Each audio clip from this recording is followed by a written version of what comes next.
President Umherd, President Zelensky, thank you for asking Canada to close these interventions from the floor. And thank you for bringing us all together for this important and successful summit. It is a summit on peace in Ukraine, but it is not just about Ukraine. It is about whether or not the global community will stand up for international law and the rules-based order that protects us all.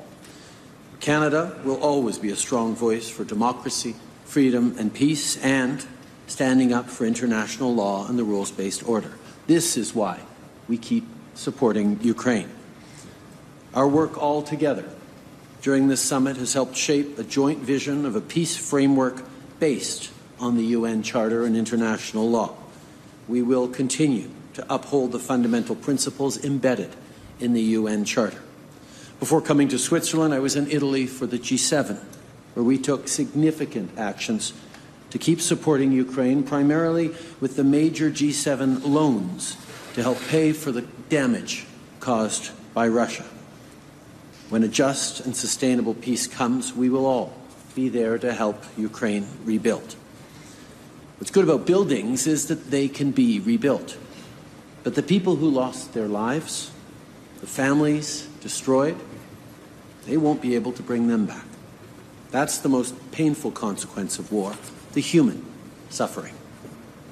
As Volodymyr pointed out last night, today in many, many countries around the world, it's Father's Day. This evening, many of us will be home with our kids. Not everyone is so lucky. Ukraine, thousands of kids have been taken from their families, their home, their communities. Ukraine says that close to 20,000 children were taken by Russia. We've recently seen reports of Ukrainian children being listed on Russian adoption websites. They're being forced to forget their identity as Ukrainians. I think we all know the consequence of removing children from their language, their culture, their families, their identity. It's a form of colonialism that the world cannot abide by. Earlier today, I co-chaired a working session on the human dimension of this war to work towards bringing kids home to their families.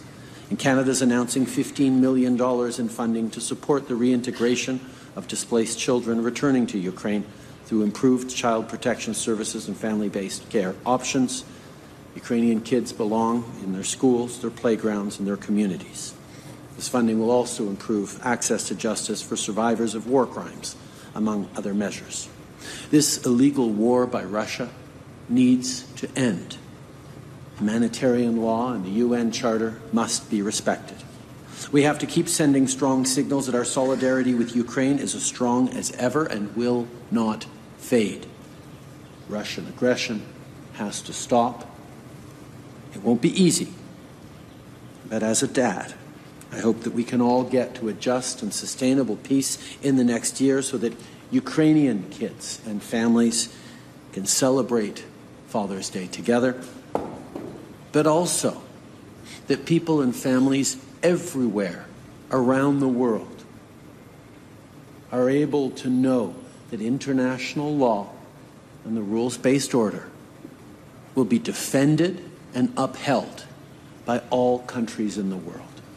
This is how we protect each other. This is how we protect future generations. This is how we keep the world on the right track. Slava Ukraini, Heroyam Slava, glory to Ukraine, glory to its heroes.